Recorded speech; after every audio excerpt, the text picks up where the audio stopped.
G'day guys, another attempt at a cooking video. Today we're going to cook some meat at different stages. Now I like to cook some cuts of meat from frozen and slowly cook them so it keeps the juices in them. So I'm going to show you what we're going to do first off. We're going to be doing it in the smoker today, just getting the coals nice and hot. So we'll get into that in a moment. Now the advantage of doing this is I'm going to do some lamb chops from frozen, and I'm going to do some pork chops, which will be really nice. I don't mind non-ruminants. Some people sort of frown upon non-ruminants, but hey, it's all meat and it's all good. So we'll be getting into that in just a moment. So to start off, we're going to use these two frozen chops. We're going to put them on the indirect side of the smoker. Now the reason I'm going to do that is because I want to slowly cook them on the indirect side. So we'll just put these in there. So they'll be nicely, slowly cooked from frozen. Gives them a bit of juice. So then when we fire up the other side, we'll put the pork chops in there because they're not frozen. So I'll bring you back when we get ready to cook up these, and I'll let you know how we're progressing. So I suppose why you're asking why I would do meat from frozen, I actually find it tastes a lot more, it keeps the juices and the flavours in a little bit, very similar to what you would do in a slow cooker as the smoke starts wafting around me with the smoker. So we're well on the way, and I'll bring you back again, of course, when we start to cook the pork chops, which will be, they're thawed already, so we'll start cooking them very soon. Okay, just put our the big pork chops on, and we've got the lamb chops at the back. So going to get them all happening. So we'll close her down now, and we'll bring you back when it's all said and done.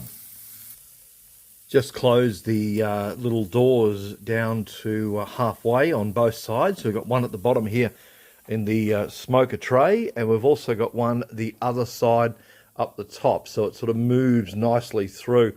So the smoke moves nicely through. Now, for those of you who haven't seen my videos before, the reason I have the smoker up at this height is I'm actually the vision impaired carnivore, and that's why. So I have my temperature gauge at a fairly decent height, so I can actually see it. So my smoker is at a reasonable height for me to see it. Just while we're waiting for it all to cook up, one of the key things that I make sure of with the smoker is actually to get it on, open the doors right up, the little vents, right up to get the coals nice and hot, and then bring it down. So it actually then sort of prolongs it from burning too much, so you don't burn up too much of the meat. You also then don't have a problem of fat fires, because one of the main things you do, because you're cooking high fat food, you want to make sure that it doesn't just burn the outside, and it's not even remotely rare even on the inside. So that's the reason I do that part. Things are moving along nicely. We've got the chops, the lamb chops on the indirect heat side, so they've been cooked, they're just staying warm.